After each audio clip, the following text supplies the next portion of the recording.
Hello all, उत्कर्ष इन्स्टिट्यूटच्या online प्लॅटफॉर्मवरती मी आरती तुमच्या सर्वांचं परत एकदा स्वागत करत आहे. आणि मागचं थंबनेल पाहून तुम्हाला कळलंच असेल की आपलं जे डिस्कशन आहे ते कशावर असणार आहे. तर तलाठी भरतीची जी काही महिला वर्ग तयारी करत आहेत तर त्याच्यामध्ये भरपूर कॅटेगरीज येतात. गृहिणी येतात, जॉब करणाऱ्या येतात, कॉलेज करणाऱ्या येतात, किंवा नॉर्मली मुली सुद्धा ज्या आहेत, ज्या कॉलेज सोबत तयारी करतात, किंवा काही जणांचं बाहेर ऍडमिशन असताना सुद्धा जे काही स्पर्धा परीक्षेची तयारी करतात. सो भरपूर कॅटेगरीज याच्यामध्ये येतात आणि याच्याबद्दल सविस्तर आपण डिस्कस जे आहे ते आजच्या लेक्चरमध्ये करणार आहोत. आपला अप्रोच कशा पद्धतीने असला पाहिजे आणि तो पण रिअलिस्टिक, ठीक आहे.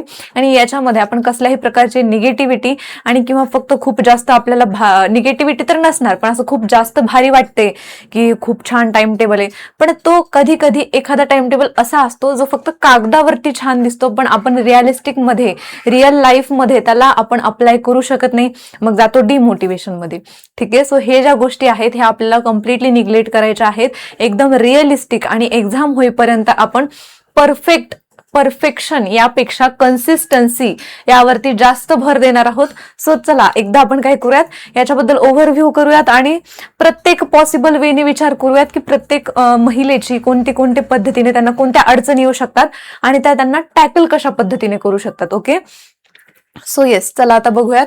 सर्वात पहिले आता उमेदवारांचे प्रकार आणि दृष्टिकोन मध्ये एक येतात गृहिणी, हाऊसवाईफ्स, आणि दुसऱ्या येतात नोकरदार महिला ज्यांच्याकडे जॉब आहे, किंवा कॉलेजवाल्या मुली, ठीक आहे. आणि ज्याच्यानंतर तिसऱ्या येतात ज्या की पूर्णवेळ विद्यार्थिनी आहेत. आता याच्यामध्ये तुम्हाला असं वाटू शकतं की ज्या काही पूर्णवेळ विद्यार्थिनी आहेत, ठीक आहे, फुल टाइम ज्या स्टुडंट्स आहेत यांना काहीच डिस्ट्रॅक्शन नाहीये, ह्या ऑल टाइम त्यांचा जो आहे तो अभ्यासाला देऊ शकतात आणि आपण त्यांच्या कंपॅरिझन मध्ये त्यांच्यासोबत जर आपली कॉम्पिटिशन असेल तर आपण त्यांना टॅकल करू शकत नाही. पण असं कोणताही जो भ्रम आहे तो मनात ठेवू नका. पहिली मेन गोष्ट, ज्या पूर्णवेळ विद्यार्थिनी आहेत त्यांना सर्वात जास्त डिस्ट्रॅक्शन असते. आणि कायम लक्षात ठेवा, तुम्ही तरी बिझी असता दिवसभर, तुम्हाला जर काही काम असेल तर त्या कामातून तुम्ही वेळ काढून अभ्यास करायचा प्रयत्न करता, पण ज्या काही पूर्णवेळ विद्यार्थिनी आहेत ज्यांना फक्त स्टडीज आहे त्यांच्याकडे डिस्ट्रॅक्शन जास्त आहे आणि खाली दिमाग शैतान का घर आपण म्हणतो, त्याच्यामुळे आपल्याकडे भरपूर ह्याच्यामध्ये त्यांना सुद्धा प्रॉब्लेम्स येतात. सो आपला मेन कन्सर्न काय आहे, हाऊस वाईफ्स आणि ज्या काही वर्किंग वुमेन्स आहेत यांच्याबद्दल आपण डिस्कस करूयात आधी. आता सर्वात पहिलं बघा, एमपीएससीच्या पॅटर्न नुसार परीक्षा होणार आहे. पहिले जी काही होती तलाठी भरती ती सेपरेट एक्झाम होती, पण आता ती एमपीएससी कडे गेलेली आहे आणि याचा भरपूर जणांनी तुम्ही फॉर्म सुद्धा भरला असेल. आणि आता या परीक्षेचं स्वरूप बदललेलं आहे. पहिले फक्त वन टाइम एक्झाम व्हायची, पण आता पूर्व आणि मुख्य परीक्षा याच्यामध्ये असणार आहे. म्हणजे जर तुम्ही पूर्व परीक्षा पास केली तरच तुम्ही मुख्य परीक्षेला इलिजिबल असणार आहे. आणि या सर्व गोष्टी तुमच्या माहिती करून झालेल्या आहेत ऑलरेडी, आणि ह्याच्याबद्दल सविस्तर माहिती सुद्धा तुम्ही घेतलेली आहे. आणि जो काही सिलेबस आहे, सिलेबस डिकोडिंग असेल, वेटेज असेल, याच्यावरती सविस्तर व्हिडिओ जे आहेत ते आपल्या चॅनलवरती आहेत आणि ते ऑलरेडी तुम्ही रेफर केलेले आहेत. मेन कन्सर्नला आज आपण बघणार आहोत. आणि मेन याच्यामध्ये आपल्याला काय आहे तर नकारात्मक गुण आहेत. नकारात्मक गुण पद्धतीमुळे आपल्याला सर्वात जास्त भर कशावरती द्यावा लागेल तर कॉन्सेप्ट्स वरती द्यावा लागेल, संकल्पनावरती. पहिले जे वन लाइनर क्वेश्चन यायचे डायरेक्टली, जी लाईन स्टेटमेंट बेस्ड प्रश्न यायचे, पण आता एमपीएससी कडे एक्झाम गेली म्हणजे काठिण्य पातळी वाढली आहे आणि त्याच्यामुळे आपल्याला ह्या गोष्टीचं उत्तर हे आहे असं लक्षात ठेवण्यापेक्षा या प्रश्नाचं उत्तर हे का आहे, याच्या मागची काय संकल्पना आहे हे क्लिअर करणं जास्त महत्वाचं आहे. त्याच्यामुळे स्टडीचा जो अप्रोच आहे तो डायरेक्टली फक्त पुस्तक रीड करण्यापुरता मर्यादित नाही ठेवायचा आहे, तर पूर्ण त्या ज्या काही कन्सेप्ट आहेत त्या पूर्णपणे आपल्याला समजून घ्यायच्यात. काही फॅक्च्युअल डाटा सुद्धा आहे, पण काही ठिकाणी आपल्याला कन्सेप्ट सुद्धा काय करायचे आहेत तर माहिती करून घ्यायच्या आहेत. आणि डायरेक्टली जे तुक्का मेथड, क, पुन्हा जय माता दी, पुन्हा अक्कड बक्कड करून आपण आता तुक्का मारू शकत नाहीत, कारण की इथे आपल्याला निगेटिव्ह मार्किंग आहे. सो आपल्याला जर अचूक उत्तर माहिती असेल आणि आपल्याला एकदम 90% शुअरिटी असेल की बाबा हे असू शकतं, तरच आपण ते उत्तर टिक करू शकतो. याच्यामुळे आपल्याला काय करायचं आहे, आपल्या अभ्यासाचा जो काही अप्रोच आहे तो त्या पद्धतीने करायचा आहे. आपल्याला डिटेल्ड स्टडी करायचा आहे. आणि काठिण्य पातळीतील वाढ झालेली आहे, ऑब्व्हियसली ती आयोगाकडे गेलेली आहे, एमपीएससी कडे गेलेली आहे आता पोस्ट जी तलाठी भरतीची आहे. सो त्याच्यामुळे त्याची काठिण्य पातळी वाढणारच आहे. आता फॅक्च्युअल डाटा कमी, वन लाइनर डाटा कमी आणि जास्त विधान, जोडा लावा, लेंदी प्रश्न वगैरे आपल्याला आता डील करायचे आहेत. ओके, सो हे तर झालं आणि ह्याच्याबद्दल सविस्तर लेक्चर्स वगैरे आपल्या चॅनलवरती आहेत. पण आता नेक्स्ट प्रश्न असा येतो, ह्या दोन कॅटेगरी, एक आहे घरकाम आणि अभ्यास आणि एक आहे कॉलेज आणि कॉलेज किंवा नोकरी जे काही जॉब आहे त्याच्यासोबत तयारी. ठीक आहे, आता पहिलं घरकाम आणि अभ्यास जर आपण बघितलं तर सर्वात पहिले समजा सपोज एक जी महिला आहे ती असा विचार करते की मी उठल्यानंतर काय करेल, जे काही आपले लेकरं वगैरे आहेत तर त्यांना शाळेत पाठवेल आणि डब्बा वगैरे करून सगळा स्वयंपाक वगैरे करून त्यांना शाळेत पाठवेल. त्यांचे जे हजबंड आहेत त्यांना सुद्धा कामावरती गेल्याच्या नंतर 11 ते 4 समजा जे काही त्यांचा वेळ आहे जोपर्यंत स्कूल आहे ते 3, 4, 5 तास जे आहेत मधले गॅपचे ऍटलिस्ट 5 तास तर स्कूल असते त्या वेळेत अभ्यास करणार असं एखादी महिला ठरवते. ठीक आहे, 5 तास आपण चालूयात, फक्त 1 महिन्याचेच धरूयात. ठीक आहे, 300 तास झाले, बरोबर आहे. ठीक आहे, हे झाले आपले तेवढे घंटे. पण त्याच्यानंतर जेव्हा ते सगळे स्कूलमध्ये आता सगळं फ्री होते तेव्हा येतात पाहुणे, त्यांना पुन्हा त्यांचा पाहुणचार वगैरे केल्याच्या नंतर त्यांच्याकडे जे काही त्यांची एनर्जी आहे ती पूर्णपणे नील होऊन जाते. मग त्यांना अभ्यास करू वाटत नाही. मग जे काही आपला ठरवलेला होता वेळ तो सुद्धा येथे कट होऊन जातो आणि आपल्याला पुन्हा गिल्ट येतं की बाबा जे ठरवलं होतं मी ते झालंच नाही. पण याच्यापेक्षा आता एक अप्रोच असा आहे की जेव्हा आता कालचीच गोष्ट एक सांगायची झाली तर माझी एक फ्रेंड होती, तिचा मला कॉल आलेला होता की बाबा मला या स्पर्धा परीक्षांची तयारी करायची आहे आणि तिचं लग्न थोडं लवकर वयात झालेलं होतं पण तिची लहानपणीपासून इच्छा होती की बाबा स्पर्धा परीक्षा करायची आहे, कोणती तरी आपल्याला गव्हर्नमेंट जॉब मिळवायची आहे आणि तिला 1 वर्षाची मुलगी आहे. इव्हन 2-3 वर्षाचे 4-5 वर्षाचे लेकर असले आपण त्यांना स्कूलमध्ये वगैरे तरी जातात आणि जी 1 वर्षाची मुलगी सांभाळून पण तिच्याकडे असा कन्सर्न आहे की तिच्याकडे जे घरकामासाठी आहे तर ते बाई ठेवू शकतात. सो भरपूर जणांकडे हा ऑप्शन अवेलेबल आहे. इव्हन घरकामासाठी जर तुम्हाला स्वयंपाकासाठी जरी नसेल ठेवायची तरी पण तुम्ही भांडे वगैरे धुणे वगैरे याच्यासाठी बाई जी आहे ती जर अफोर्ड करू शकत असाल तर ठेवू शकता. पण या केसमध्ये करायचं काय, जिथे ज्या महिलाला स्वतःला सर्व घरकाम करावं लागतं, स्वतःला सगळं डील करावं लागतं, सगळा स्वयंपाक स्वतःला करावा लागतो, जे काही त्यांची मुलं आहेत त्यांचं आवरून देण्यापासून ते सर्व जे काही काम आहे ते त्यांना करावं लागतं.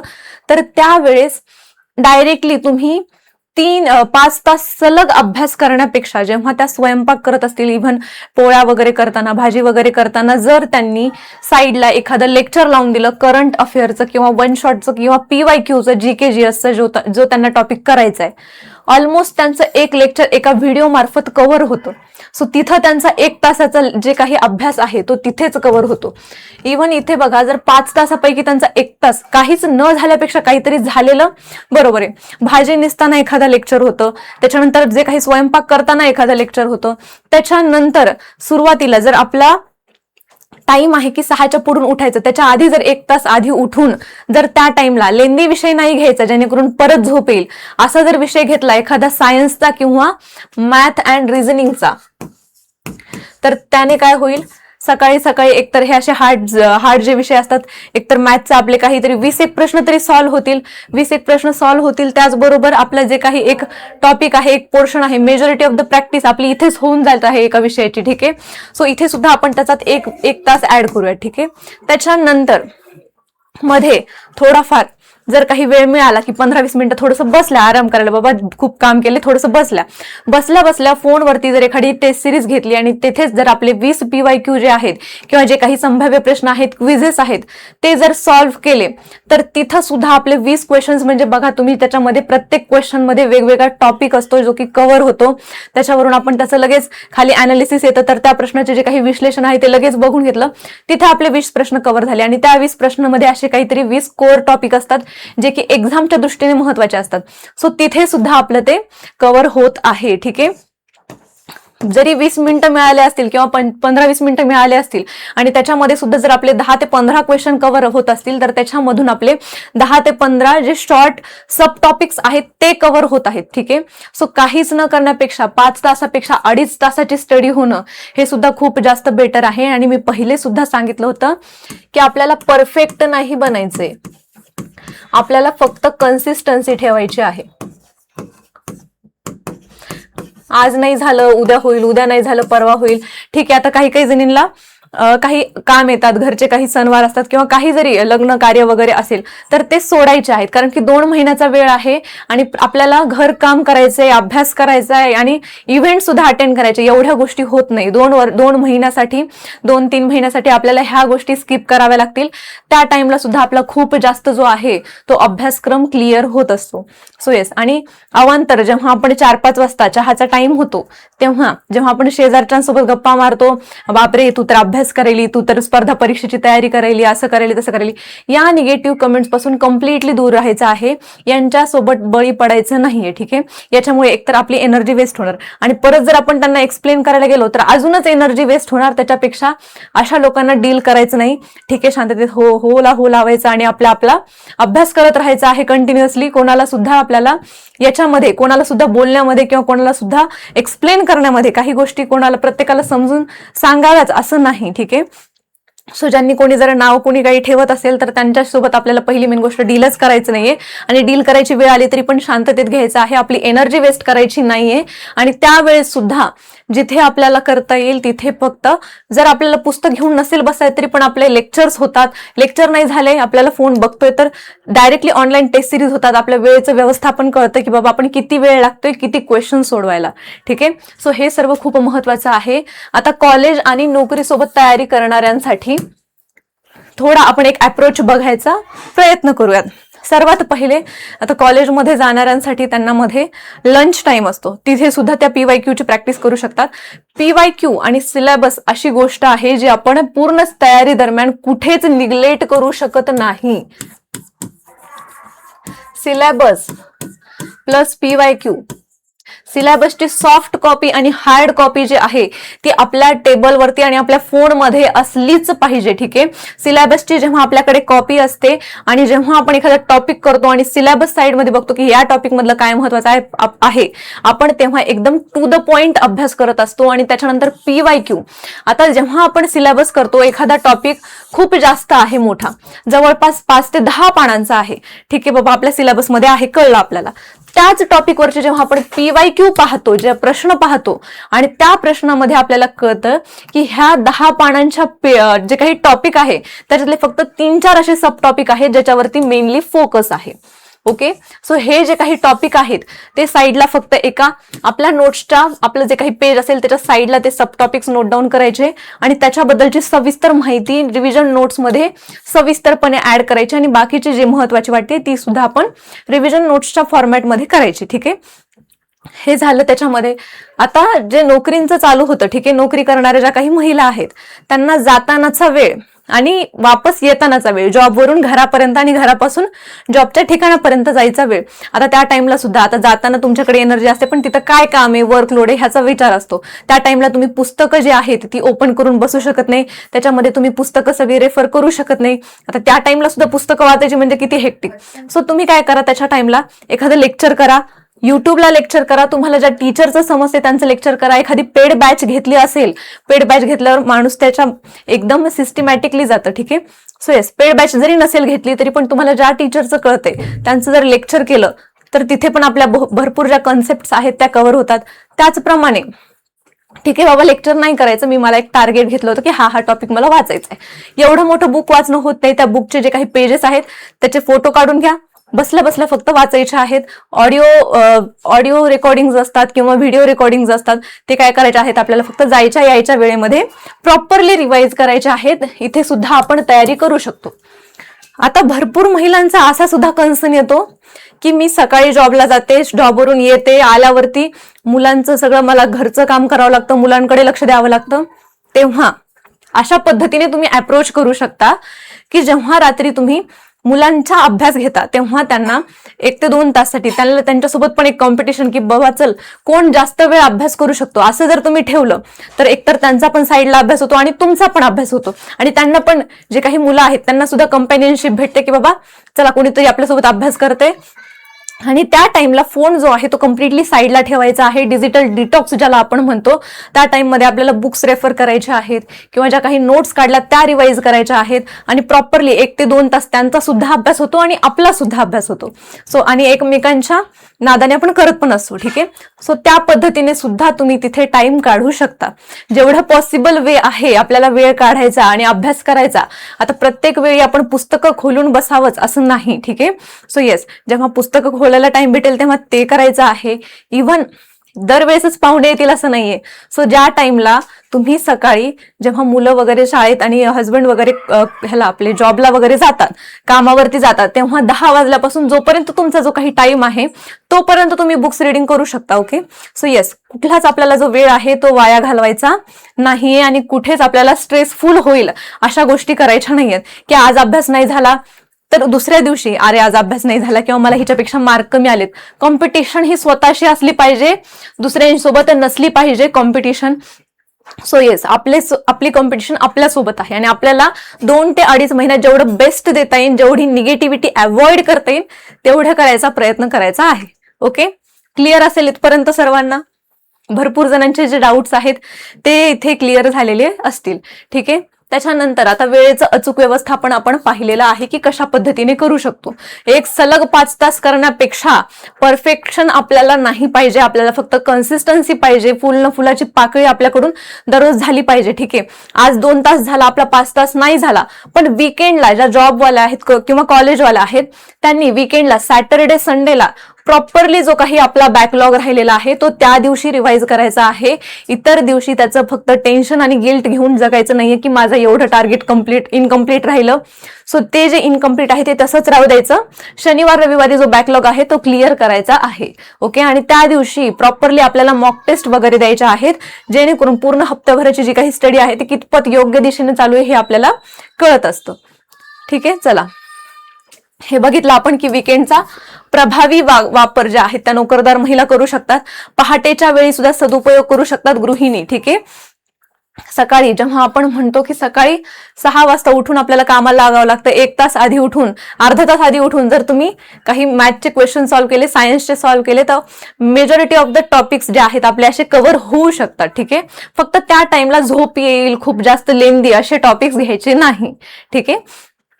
येस. त्याच्यानंतर मायक्रो शेड्युलिंग आपण पाहिलं की स्वयंपाक करताना, ट्रॅव्हल करताना, इव्हन मधल्या 10-15 मिनिटाच्या नॅपसाठी. बरं ठीक आहे, दिवसभर आपण खूप जास्त काम केले, रात्री मला अभ्यास करायची इच्छा आहे पण माझं शरीर साथ देत नाही, मला झोपावं लागते, त्यावेळेस सुद्धा तुम्ही जे काही आपले बुक्स आहेत त्याचे फोटोज काढून झोपल्या सुद्धा वाचू शकता. आणि येस, आता तुम्हाला वाटत असेल की जेवण करताना पण लेक्चर करायचं, झोपताना पण, उठताना पण, स्वयंपाक करताना पण, लेकरांसोबत पण अभ्यास करायचा, इव्हन इतकं सगळ्या गोष्टी आहेत. ठीक आहे. एका टाइमला जेव्हा तुम्ही PYQ सॉल्व्ह करताय किंवा लेक्चर पाहताय लंच टाइमला किंवा सकाळी ब्रेकफास्टच्या टाइमला, सो डिनर फॅमिली सोबत करा. येस, त्या टाइमला तुम्हाला जो आहे मोकळा वेळ तिथे मिळून जाईल आणि त्याच्यामध्ये सुद्धा पॉझिटिव्ह कन्व्हर्सेशन ठेवायचा जास्त प्रयत्न करा. ठीक आहे. त्याच्यानंतर मल्टीटास्किंगचा अभ्यासात वापर आपण सर्व जे आहे ते पाहिलेला आहे. कामांचा प्राधान्यक्रम. ठीक आहे. आपल्याला आपल्या प्रायोरिटीज जे आहेत ते सेट करायच्या आहेत. कन्सिस्टंटली 5 तास जे आहेत ते आपल्याला भेटतीलच असं नाही. सो जिथे आपल्याला वेळ भेटेल तिथे आपल्याला पुरेपूर त्याचा वापर करायचा आहे. ठीक आहे. येस. याच्यानंतर अभ्यासाची उजळणी आणि तंत्र आपण पाहिलेलं आहे की आपल्याला स्टडी कशा पद्धतीने करायची आहे. बॅकलॉग जो आहे तो शनिवार रविवार क्लिअर करायचा आहे. इव्हन जर तुम्हाला एखादी मेड असिस्ट करता येत असेल तर तुम्ही मेड ठेवा आणि अभ्यास करा. जर अभ्यास करायला आपल्याला स्वतःलाच काम करावं लागत असेल तर त्या टाइमला काम करता करता सुद्धा लेक्चर्स वगैरे रेफर करत चला आणि स्वतःहून काय करा, एक जे काही नोट्स आहेत, बुक्स आहेत ते प्रॉपरली टू द पॉइंट वाचा. सिलेबसच्या अनुषंगाने आणि PYQच्या अनुषंगाने पूर्ण डिटेल संदर्भ पुस्तकं वाचायची कधीच गरज पडत नाही जर तुम्ही प्रॉपर PYQ अनालिसिस केलेलं असेल तर.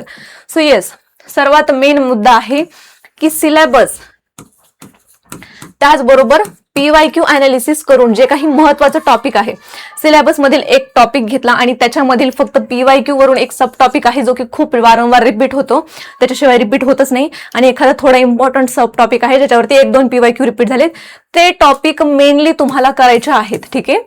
त्याच्यानंतर अद्ययावत अभ्यासक्रम व मर्यादित संदर्भ साहित्य. ठीक आहे, जे काही अपडेटेड सिलेबस आहे, अपडेटेड सिलेबस आपल्याला रेफर करायचा आहे. आणि त्याचप्रमाणे जे संदर्भ साहित्य आहे, जे आपण रेफरन्स बुक वापरतो, ते खूप लिमिटेड ठेवायचे आहेत. एकाच विषयाचे 2-2, 3-3 बुक्स ठेवण्यापेक्षा एकाच बुकमधून 2 ते 3 वेळेस वाचलं तर ते जास्त उपयोगी पडेल तुमच्या. ठीक आहे, त्याच्यानंतर PYQ विश्लेषण पाहिलं आपण, सिलेबस कॉपी पाहिलं, स्वतःच्या मायक्रो नोट्स बद्दल सुद्धा पाहिलं, आणि ऑडिओ व्हिडिओ रिव्हिजन सुद्धा प्रवास किंवा घरकामाच्या वेळी आपण करू शकतो. ठीक आहे, इथपर्यंत क्लिअर आहे का सर्वांना? त्याच्यानंतर तंत्रज्ञानाचा स्मार्टली वापर. आता आपण जसं मॉक टेस्टचं पाहिलं. ठीक आहे, त्याच्यानंतर शैक्षणिक ऍप्स आणि टेलिग्राम चॅनल्सचा वापर, ज्याच्यावरती तुम्हाला मेजॉरिटी ऑफ द PDFs मिळतात. आता आपल्या चॅनलवर होणारे करंट अफेअरचे लेक्चर असेल किंवा माझं लेक्चर असेल किंवा इतर कोणतंही लेक्चर असेल, त्याचे सगळे जे काही PDF आहेत ते आपल्या टेलिग्राम चॅनलवरती मिळतात. सो बसल्या बसल्या तुम्ही ते सुद्धा वाचू शकता. ठीक आहे, जे काही सोशल मीडिया आहे ते पूर्णपणे आपल्याला निग्लेक्ट करायचं आहे. सोशल मीडियामध्ये फक्त आपल्याला युट्यूबचा वापर आपण जास्त तर करू शकतो लेक्चरसाठी, आणि एखादी पेड बॅच घेऊन ठेवा, जेणेकरून तुम्हाला काय होईल, जे काही अभ्यासक्रम आहे, जे काही आपल्याला सिलेबस आहे ते टू द पॉइंट शिकवलं जाईल. ठीक आहे, आता आपल्याला घरामध्ये सपोर्ट करणार कोणीतरी असतं, आई असेल, वडील असेल, भाऊ असेल, बहीण असेल, नवरा असेल, कोणीतरी असतं जे की आपल्याला सपोर्ट करतं. सो जे काही इतरांचे निगेटिव्ह वाक्य आहेत की तू करायली कशाला, तुझं मॅरिड आहे किंवा तुला जॉब आहे किंवा तुझं कॉलेज आहे, जाऊ दे आता काही करू नको, सो त्या सगळ्या निगेटिव्ह कमेंट आपल्याला अवॉइड करायच्या आहेत. आणि कायम आपला एक प्लस पॉइंट असणारे जे काही व्यक्ती आहेत त्यांच्यासोबत प्रॉपरली आपल्याला कन्व्हर्सेशन करायचं आहे की हे असं बोलले, मग ते तुम्हाला एक वेळ मोटिवेट करतील. आणि कोणी मोटिवेट करणारं नसेलच तर आम्ही आहोतच, आणि आम्ही जरी नसू तरी पण आपण स्वतःची जी काही ढाल आहे ते बनून राहायचं आहे.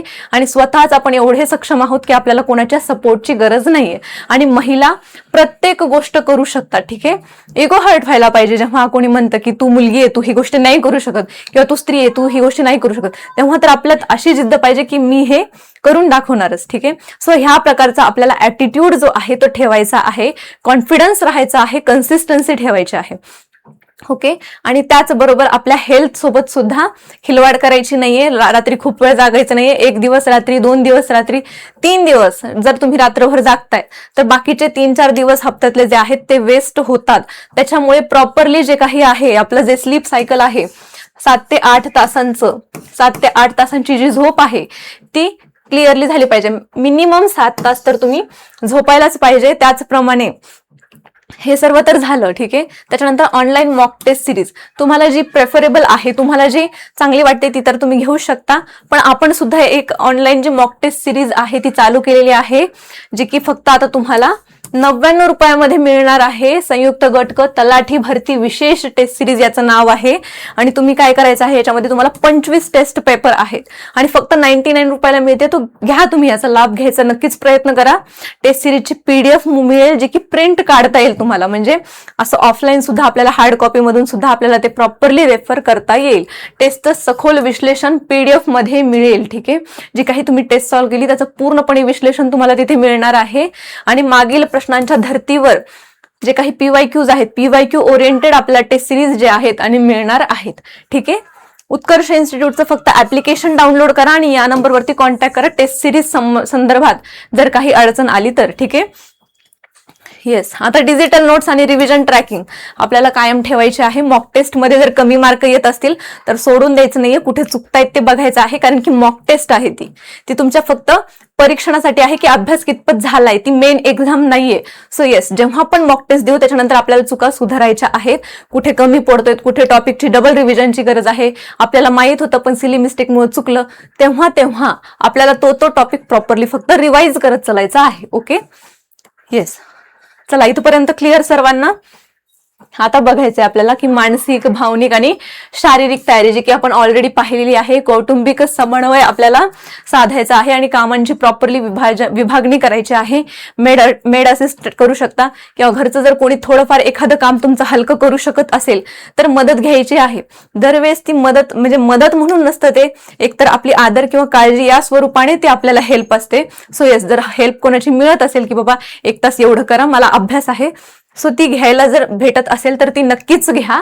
त्याच्यानंतर अभ्यासात फक्त सातत्य आपल्याला ठेवायचं आहे. परफेक्शन नसलं तरी चालेल पण आपल्याला सातत्य ठेवायचं आहे. डेली 10 तास अभ्यास करण्याचा ते टाइम टेबल बनवण्यापेक्षा डेली आपण काही ना काहीतरी करतोय ही जास्त महत्वाचं आहे. कमीत कमी 5 तास काढायचा प्रयत्न करा आणि 5 तास कन्सिस्टंटली, ठीक आहे, लगातार 5 तास भेटतीलच असं नाही. त्याच्यामुळे जिथे कुठे वेळ मिळेल तिथून वेळ काढायचा प्रयत्न करा. स्वयंपाक करताना काढायचा प्रयत्न करा, किंवा आपण वारंवार ज्या गोष्टीकडे जातो, आरशाकडे जातो किंवा फ्रीजला जातो, तर तेव्हा जे काही आपले टेबल्स आहेत किंवा जे काही आपले चार्ट आहेत जे की परीक्षेला महत्वाचे आहेत, फॅक्च्युअल डाटा आहे, तो त्याच्यावरती स्टिक करून ठेवा, जेणेकरून जाता येता त्याच्यावरती नजर राहील. ठीक आहे, 2-1 महिने फक्त आपल्याला एवढं सिरियस राहायचं आहे, नंतर तर आहेच बाकीचं. ठीक आहे, आणि सर्वात मेन गोष्ट आपली असते ती सेल्फ रिस्पेक्ट, सेल्फ रेप्युटेशन, जी की आपल्याला असं वाटतं की गव्हर्नमेंट जॉबद्वारे मिळते. सो ती मिळवायची असेल तर आपल्याला एवढं जे स्ट्रगल आहे ते करावंच लागेल. आणि प्रत्येक महिला सक्षम आहे. ठीक आहे, फक्त आपल्याला निगेटिव्हिटी अवॉइड करायची आहे, स्वतःवर विश्वास ठेवायचा आहे, कन्सिस्टन्सी ठेवायची आहे. परीक्षा जे काही एक्झाम्स आहेत ते क्वेश्चन पेपर सॉल्व्ह करायचे आहेत, PYQ अनालिसिस करायचे आहेत, आणि जे सिलेबस आहे तो प्रॉपरली डिकोड करायचा आहे. फक्त एवढंच आहे. आणि हे सर्व आपल्याला प्रॉपरली करायचं आहे. Digital detox in the sense की आपल्याला फक्त 1 तास जो आहे दिवसातला तो मोबाईल पासून दूर ठेवायचा आहे. सो येस, तेवढं तर एखादी महिला ऍडजस्ट जे आहे ते करू शकते. ओके, प्रॉपरली आहार घ्यायचा आहे आणि प्रॉपर जे रेस्ट आहे ते तुमच्या बॉडीला आवश्यक आहे. कॉलेज करून, जॉब करून, घरकाम करून जर अभ्यास करतोय तर प्रॉपर आपल्याला जे रेस्ट आहे ती मिळायला पाहिजे. सो सर्वांनी प्रॉपरली रेस्ट सुद्धा करायचा आहे. आणि एक दिवस अभ्यास नाही झाला म्हणून दुसऱ्या दिवशी त्याचं गिल्ट ठेवायचं नाहीये. ठीक आहे, नाही झाला, दुसऱ्या दिवशी आपल्याला जास्त वेळ मिळेल किंवा कदाचित पहिल्या दिवसापेक्षा पण जास्त वेळ मिळेल जेवढा आपण ठरवला होता. ठीक आहे, सो तसं कव्हर करायचा प्रयत्न करायचा आहे. आणि बॅकलॉग कव्हर नाही झाला तरी पण आपल्याला पुढे पुढे चालत जायचं आहे. शनिवार रविवार सुट्टीच्या दिवशी बॅकलॉग कव्हर करायचा आहे. आणि कसल्याही प्रकारची निगेटिव्हिटी ठेवायची नाहीये की हे होत नाही ते होत नाही. जे युनिव्हर्स आहे, जे काही ब्रह्मांड आहे ते आपलं ऐकत असतं. त्याच्यामुळे आपल्याला एक्झाम होईपर्यंत फक्त पॉझिटिव्ह राहायचं आहे आणि कोणासोबत कॉम्पिटिशन करायची नाही, स्वतःसोबत कॉम्पिटिशन करायची आहे. इच अँड एव्हरी पॉसिबल वेने आपल्याला जो सिलेबस आहे तो कम्प्लीट करायचा आहे. पूर्व परीक्षा आणि जी मुख्य परीक्षा आहे त्याचा आपल्याला इंटिग्रेटेड अप्रोच ठेवायचा आहे. ठीक आहे, फक्त पूर्वचा वेगळा करते आणि जे काही मुख्य आहे त्याचा वेगळा करते असं नाही. इंटिग्रेटेड अप्रोच जे आहे GKGSचा तरी ठेवायचा आहे. ठीक आहे, आणि हेच होतं सर्व लेक्चरमध्ये. आता तुमचे जे काही मेजॉरिटी ऑफ द डाऊट्स आहेत ते क्लिअर झाले असतील. आणि कदाचित मोटिवेशन मी 1 दिवस देईल, पण जर डेली तुमच्याकडून अभ्यास जर तेवढा होत असेल किंवा तुम्ही तेवढा वेळ काढत असाल तर त्याला इन्स्पिरेशन मिळतं. आणि हे इन्स्पिरेशन रोजच्या डेडिकेशन येत असतं. आणि जेव्हा इन्स्पायर्ड असतं माणूस तेव्हा त्याला मोटिवेशनची गरज नसते. सो मोटिवेटेड तर राहाच, पण त्याच्याबरोबर इन्स्पायर्ड सुद्धा राहा. गिल्ट फील मनामध्ये आणू नका की मी आता लेट स्टार्ट करतेय किंवा काही जणी 2 वर्षापासून त्यांची तयारी झालेली आहे. नथिंग, ह्याच्याबद्दल काही सुद्धा विचार करायचा नाहीये. फक्त आपली तयारी, आपला फोकस, आपला अभ्यास, आपले जे काही क्वेश्चन टेस्ट सिरीज आणि आपली हेल्थ आणि आपली फॅमिली, बस एवढ्या गोष्टीकडे लक्ष ठेवा. आणि बाकी पोस्ट मिळेपर्यंत सर्वांना ऑल द बेस्ट. फक्त तुमची तयारी जी आहे ती कंटिन्युअसली चालू ठेवा, त्याच्यामध्ये खंड पडू देऊ नका. हप्त्यातून 1 दिवस खंड पडला तर चालू शकतो, पण कंटिन्युअसली 3-4 दिवस खंड पडता कामा नये. ठीक आहे, 1 दिवस जरी तुमचा जर काही गॅप पडला काही कारणास्तव तर तो मॅनेजेबल आहे, पण 3-4 दिवस कंटिन्युअसली आपल्याला गॅप घेऊन चालणार नाही. सो हे सर्व होतं. ही सर्व आपल्याला मॅनेजेबल जी काही स्ट्रॅटेजी आहे ती मी सांगायचा प्रयत्न केलेला आहे. नक्की फॉलो करा. आणि माहितीपूर्ण वाटली असेल की हे जो काही व्हिडिओ आहे तो इन्फॉर्मेटिव्ह वाटला असेल तर तुमचा जो फीडबॅक आहे तो कमेंट बॉक्समध्ये टाका. तुमच्या फ्रेंड्सला शेअर करा आणि सेशन लाईक करा, चॅनल सबस्क्राईब करा. टेस्ट सिरीजचा नक्की फायदा घ्या, कारण की ती टेस्ट सिरीज तुम्हाला खूप कमी प्राइसमध्ये मिळत आहे. ओके, सो येस, आज जे काही अप्रोच आहे ते सर्व आपण अप्रोच जे आहेत ते पाहिलेले आहेत. कशा पद्धतीने मी एव्हरी पॉसिबल वे बघायचा प्रयत्न केलेला आहे. इव्हन कोणती महिला जर टीचर असेल तर तिला 1 ते 2 तास जे आहेत तिचे पिरियड्स असतात, लेक्चर्स असतात पर्टिक्युलर क्लासेसवरती. मिडल टाइमला जेव्हा त्या स्टाफ रूम मध्ये असतात किंवा लंच ब्रेक असतो तेव्हा सुद्धा तो तुम्ही जो काही वेळ आहे तो इफेक्टिव्हली वापरायचा प्रयत्न करा. That's all for today. जर सेशन इन्फॉर्मेटिव्ह वाटलं असेल तर नक्कीच लाईक करा. भेटूया आता नेक्स्ट सेशनमध्ये. तोपर्यंत थँक्यू सो मच.